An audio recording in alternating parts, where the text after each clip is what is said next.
Hi guys, আসসালামু আলাইকুম। It's me Roshni. Welcome to our another new blog. কেমন আছেন আপনারা সবাই? আশা করি সবাই অনেক ভালো আছেন। আল্লাহর রহমতে আমরা অনেক ভালো আছি। সুন্দর সুন্দর রেস্টুরেন্টে গিয়ে মজার খাবার খেতে কার না ভালো লাগে, সাথে যদি থাকে এত সুন্দর করে ডেকোরেশন করা, তাহলে তো কোনো কথাই নাই। আজকের ব্লগে থাকছে কোথায় গিয়ে আপনারা এত সুন্দর রেস্টুরেন্টে এসে খুবই রিজনেবল প্রাইসে পেট ভরে খেতে পারবেন। জানতে হলে দেখতে হবে পুরো ভিডিওটি।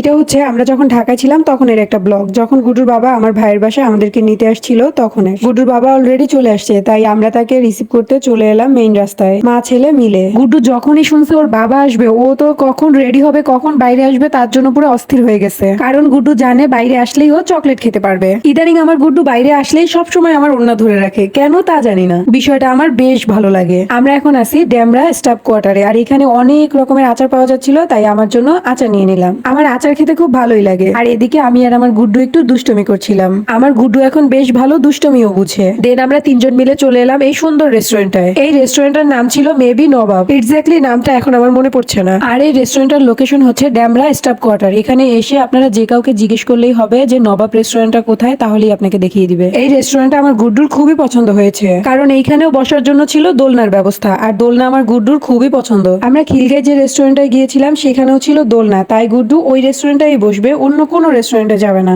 আর এই রেস্টুরেন্টের ভিতরে এসে যখন দেখলো দোলনা, তখন আমার গুড্ডু আরো বেশি খুশি হয়ে যায়। গুড্ডু 2 দিন পর তার বাবাকে পেয়েছে, একে তো এই খুশি, দুই হচ্ছে এই রেস্টুরেন্টে এসে দোলনা পেয়েছে, সে তো আরো খুশি। মানে সে যে খুশিতে কি করতেছিল তা শুধু ওই জানে। আমরা যখন এই রেস্টুরেন্টে আসি তখন রাত প্রায় 10টা বাজে, যার জন্য কোনো মানুষ ছিল না। তখন রেস্টুরেন্টটা একদম ফাঁকা ছিল, তাই খুব সুন্দর সুন্দর পিক আর ভিডিও ক্লিক করতে পেরেছি। তা না হলে আর পারতাম না, কারণ অন্যান্য সময় বেশ ভালোই রাশ থাকে মানুষের। এইখানে আসলে আপনি খুবই রিজনেবল প্রাইসে পেট ভরে খেতে পারবেন, কারণ এখানে খাবারের প্রাইস স্টার্টিং হচ্ছে 150 টাকা আর হাইস্ট হচ্ছে 300 থেকে 350 টাকা। যেহেতু তাদের এখানে খাবারের প্রাইসটা খুবই রিজনেবল, তাই এখানে এসে সবাই কম বেশি পছন্দ মতো খেতে পারবে। আমি এর আগের বার যখন ঢাকাতে গিয়েছিলাম তখনই এই রেস্টুরেন্টটা দেখি, আমি বাহির থেকে এই রেস্টুরেন্টের ডেকোরেশন দেখেই তখনই আমার খুব ভালো লেগেছিল। আসবো আসবো করে সময়ের জন্য একদমই আসা হয়নি। ফাইনালি এবার চলেই এলাম। এসেই বাপ ছেলে মিলে আগে খাবার অর্ডার করে নিল। খাবার অর্ডার করে আবার চলে গেলাম কিছু পিকচার্স আর ভিডিও ক্লিক করতে, কারণ তারা খাবারটা ইনস্ট্যান্ট রেডি করে দেয়, যার জন্য 5 থেকে 10 মিনিটের মতো সময় লাগে। আর এই যে আমাদের খাবার সার্ভ করাও হয়ে গেছে।